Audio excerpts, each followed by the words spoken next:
KFC, McDonald's, Jollibee, magkakatabi yan. Tapos may makikita ka doon sa unahan, yung Bukawi Specialist.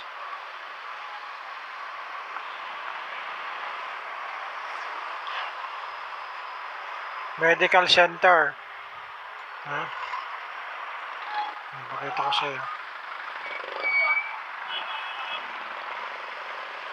Yan, Corner Supermart. Pag nakita mo na itong crossing na to, itong kasi palengke yan sa kaliwa Yan, palengke yan. Tapos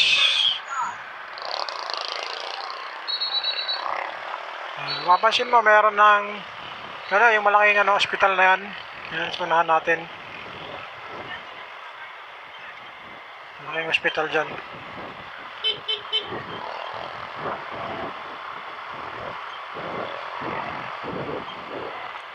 Yan yung hospital. Nasa tapat lang yan. Tapat lang ang hospital na yan. Makikita kayo rito ang sign sa kanan ko. Pag galing ka ng Pulilan ito, ayun LTO.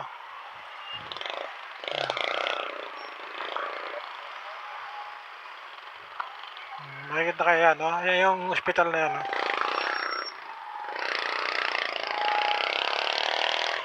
Tapos sa side, makikita ito ang hospital yan Ayan. Tapos yan LTO, ayun So dito yan, titigil tayo. Ito, yan. Ito LTO, yan. Papasok ka dito sa loob. Tapos itong medical center. Tapos ito LTO na to. So lalagpasan mo yung McDonald's, Jollibee, tsaka yung KFC. Lagpasan mo lang yun. Yun makikita mo na tong LTO. Mansinin mo lang, basta pag nakita mo na yung medical center, yung Bukawi Specialist Medical Center, yun na yun.